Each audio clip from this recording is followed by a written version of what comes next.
Hello friends, welcome back to my channel undoubt business, जहां आपके हर doubts clear किए जाते हैं। तो हम बात कर रहे थे नोट्स ऑन स्टाफिंग पे, और अभी जो मैंने इसके 5 पार्ट्स अपलोड कर दिए हैं एंड 5th पार्ट में हमने डिस्कस किया था about internal sources of recruitment, और उसमें हमने देखा था ट्रांसफ़र्स के बारे में एंड प्रमोशन के बारे में। तो अब हम बात करने वाले हैं एक्सटर्नल सोर्सेज ऑफ रिक्रूटमेंट की। हमारा जो पार्ट 4 था, पार्ट डी जो था नोट्स का, उसमें हमने इसके एडवांटेजेस और डिसएडवांटेजेस डिस्कस किए थे एक्सटर्नल सोर्सेस के। तो अब हम पर्टिकुलर सोर्स की बात करने वाले हैं कि कोई भी बिजनेस ऑर्गेनाइजेशन किन किन सोर्सेस से, ये एक्सटर्नल सोर्सेस से, किन एक्सटर्नल सोर्सेस से रिक्रूटमेंट करती है। तो आइए शुरू करते हैं। तो we are going to talk about various external sources of recruitment. तो सबसे पहला आता है हमारा डायरेक्ट रिक्रूटमेंट। तो यहाँ पर रिक्रूटमेंट जो होता है वो डायरेक्ट होता है। यहाँ पर क्या होता है, under this a notice is placed on a notice board. तो जो कंपनी का नोटिस बोर्ड होता है वहाँ पर एक नोटिस प्लेस किया जाता है specifying the details of the job available, और जो जॉब पोजीशन होती है उससे रिलेटेड सारी डिटेल्स उस नोटिस में होती है, और वो नोटिस बोर्ड पर होता है। ठीक है। Job seekers assemble outside the organisation. तो जिनको भी जॉब की रिक्वायरमेंट होती है उनको हम कहते हैं जॉब सीकर्स। जॉब की रिक्वायरमेंट जिन्हें होती है उन्हें हम कहते हैं जॉब सीकर्स। तो जॉब सीकर्स ऑर्गेनाइजेशन के बाहर खड़े हो जाते हैं एक पर्टिकुलर डेट पे, और सिलेक्शन हो जाता है ऑन द स्पॉट। उनका सिलेक्शन कर दिया जाता है ऑन द स्पॉट, यानी कि वो डायरेक्ट रिक्रूट कर दिए जाते हैं। ऑन द स्पॉट उनका रिक्रूटमेंट हो जाता है।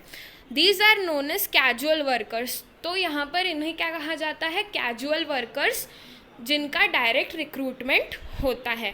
तो इसके डायरेक्ट रिक्रूटमेंट की कुछ फीचर्स हैं, आइए हम वो भी देख लेते हैं। यहाँ पर डायरेक्ट रिक्रूटमेंट, सबसे पहले इनको, ये जो डायरेक्ट रिक्रूटमेंट से जॉब सीकर्स आते हैं उनको डेली वेज है ना, they are daily wage earners, उनको डेली बेसिस पे रिन्यूमरेशन दिया जाता है, उनका वेज दिया जाता है।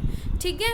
और इनको हम बदली वर्कर्स भी कहते हैं। बदली वर्कर्स क्यों कहते हैं, क्योंकि इनका एक तो डेली रिक्रूटमेंट होता होगा, रोज़ कोई ना कोई आउटसाइड द ऑर्गेनाइजेशन आके खड़ा हो जाता होगा, और इनका रिक्रूटमेंट रोज़ ही होता होगा। तो एम्प्लॉयज़ बार बार, जो कैंडिडेट्स हैं, जो रिक्रूटमेंट जिनका होता है वो बार बार बदले जाते हैं, इसीलिए हो सकता है इन्हें बदली वर्कर्स कहा जाता है। ठीक है। हिंदी में इन्हें बदली वर्कर्स कहा जाता है, वैसे इन्हें क्या कहा जाता है, कैजुअल वर्कर्स। तो डायरेक्ट रिक्रूटमेंट में क्या होता है, जॉब सीकर जिसको जॉब की रिक्वायरमेंट है वो ऑर्गेनाइजेशन के बाहर आएगा, नोटिस पढ़ेगा, डिटेल्स पढ़ेगा, और क्या होगा, उनका डायरेक्ट रिक्रूटमेंट हो जाएगा, ऑन द स्पॉट रिक्रूटमेंट हो जाएगा। तो यहाँ पर क्या हुआ है, हम ऑर्गेनाइजेशन के बाहर गए हैं, इसीलिए इसे हम कहेंगे एक्सटर्नल सोर्सेस। ठीक है दोस्तों। और यहाँ पर ये जो डायरेक्ट रिक्रूटमेंट होता है ये एक इनएक्सपेंसिव मेथड होता है।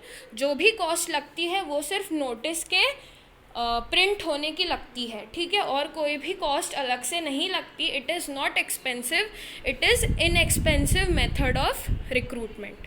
ठीक है दोस्तों। तो आई होप आपको डायरेक्ट रिक्रूटमेंट समझ आया हो। मैंने इसको वीडियो लेक्चर्स में बहुत ही अच्छी तरह से समझाया है। आई गेस अगर आपको पसंद आया हो, है ना, तो आप उसमें जाकर भी इसे देख सकते हैं।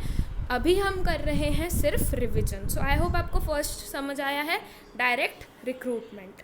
Next is casual callers. अब क्या होता है, बहुत सारी ऐसी बिजनेस ऑर्गेनाइजेशंस होती हैं जिनके पास एक ऐसा डेटाबेस होता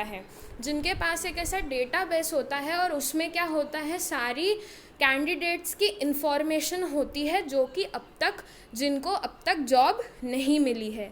ठीक है। जिनको अब तक जॉब नहीं मिली है उनकी इंफॉर्मेशन होती है, उसका एक डेटाबेस होता है, और हर ऑर्गेनाइजेशन के पास वो डेटाबेस होता है। तो such applicants are called to fill the current job position. तो जैसे ही वैकेंसी निकलती है वैसे ही इन जॉब सीकर्स को कॉल किया जाता है, हेलो बोला जाता है, एंड उनको फिर हम रिक्रूटमेंट के लिए बुलाते हैं।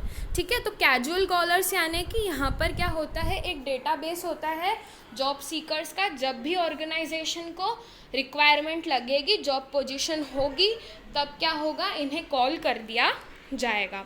और ये भी एक इनएक्सपेंसिव मेथड मानी जाती है। ठीक है दोस्तों, फिर next thing is advertisements. Next source क्या है, एडवर्टाइजमेंट्स। आपने देखा ही होगा, आपने सीखा ही होगा किस तरह से एडवर्टीजमेंट्स के थ्रू हम लोग, जो न्यूज़पेपर का क्लासिफाइड कॉलम होता है उसमें बहुत सारी एडवर्टाइजमेंट्स आती हैं, तो वहाँ पर एक सिचुएशन वैकेंट की एडवर्टीज़मेंट आती है। वो एडवर्टीज़मेंट काहे के लिए होती है दोस्तों, रिक्रूटमेंट के लिए होती है। तो ऐसी बहुत सारी ऑर्गेनाइजेशंस न्यूज़पेपर में अपनी रिक्रूटमेंट की एडवर्टाइजमेंट देते हैं कि हमारे पास ये जॉब पोजीशन अवेलेबल है, आपको इस तारीख तक क्या करना है, अपना बायोडेटा देना है and you can apply for the job. आपने सीखा भी होगा इंग्लिश में किस तरह से हम सिचुएशन वैकेंट की एडवर्टाइजमेंट लिखते हैं। ठीक है, तो ये एडवर्टाइजमेंट्स आपको समझ आया होगा, आपने देखा ही होगा न्यूज़पेपर्स में। एंड इसके एडवांटेजेस क्या होते हैं दोस्तों, आइए वो भी एक बार देख लेते हैं। तो ये जो एडवर्टाइजमेंट्स होते हैं, इसके एडवांटेजेस क्या होते हैं, हमें जॉब पोजीशन के बारे में और जो कंपनी है जिसने रिक्रूटमेंट डाला है उसके बारे में बहुत सारी इन्फॉर्मेशन पता चल जाती है थ्रू द एडवर्टाइजमेंट्स। लेकिन ये एक बड़ा एडवांटेज है इसका, लेकिन इसमें क्या होता है, जो अनसुटेबल एम्प्लॉयज़ होते हैं, जो अनसुटेबल कैंडिडेट्स होते हैं, हो सकता है वो भी कभी हमारी ऑर्गेनाइजेशन में अप्लाई कर दे। तो ये एक डिसएडवांटेज हो सकता है कि रिक्रूटमेंट में, एडवर्टाइजमेंट में क्या होता है, बहुत सारे जॉब सीकर्स आते तो हैं, लेकिन हो सकता है कि उनमें से कुछ ऐसे भी हो जो हमारी जॉब पोजीशन के लिए सूटेबल ना हो। ठीक है, तो यहाँ पर एडवर्टाइजमेंट्स में क्या होता है, बहुत सारी ऑर्गेनाइजेशंस अपने जॉब के बारे में, अपने जॉब पोजीशन के बारे में, है ना, जॉब वैकेंसी के बारे में एडवर्टाइजमेंट्स देती हैं न्यूज़पेपर में। सो आई होप आपको क्लियर है दोस्तों। अभी तक हमने बात की है डायरेक्ट रिक्रूटमेंट की, कैजुअल कॉलर्स की एंड एडवर्टीजमेंट्स की। Next thing is employment exchanges. Employment exchanges, तो ये एम्प्लॉयमेंट एक्सचेंजेस होते हैं हमारे जो एम्प्लॉयमेंट एक्सचेंजेस होते हैं, ये कौन रन करता है, गवर्नमेंट रन करता है। गवर्नमेंट रन करती है इसे एम्प्लॉयमेंट एक्सचेंजेस को, और जो पर्सोनल की डिमांड एंड सप्लाई होती है, आपने डिमांड एंड सप्लाई का कंसेप्ट इकोनॉमिक्स में पढ़ा ही होगा, अभी 12th क्लास का ही है वो सिलेबस में, है ना। तो एम्प्लॉयमेंट एक्सचेंजेस के थ्रू क्या होता है, एक पहली बात तो ये कि ये गवर्नमेंट रन करती है, यानी वेलफेयर ऑफ एम्प्लॉयज़ के लिए।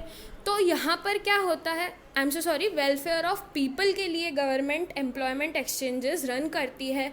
जो जॉब अपॉर्चुनिटीज़ होती हैं, ये गवर्नमेंट एम्प्लॉयमेंट एक्सचेंजेस के थ्रू क्रिएट करती है, and to match the demand and supply, है ना, by serving a link between job seekers and employers. तो यहाँ पर जो भी कंपनी है और जो जॉब सीकर है, उसके बीच में एज ए लिंक ये काम करती है, ताकि ये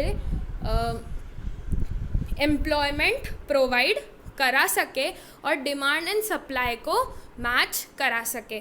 तो जनरली जो अनएम्प्लॉयमेंट की प्रॉब्लम्स होती है, ये लोग क्या करती है, गवर्नमेंट क्या करती है, एम्प्लॉयमेंट एक्सचेंज के थ्रू ये एम्प्लॉयमेंट अपॉर्चुनिटीज़ क्रिएट करती है। ठीक है, तो ये एक एक्सटर्नल सोर्स ऑफ रिक्रूटमेंट है।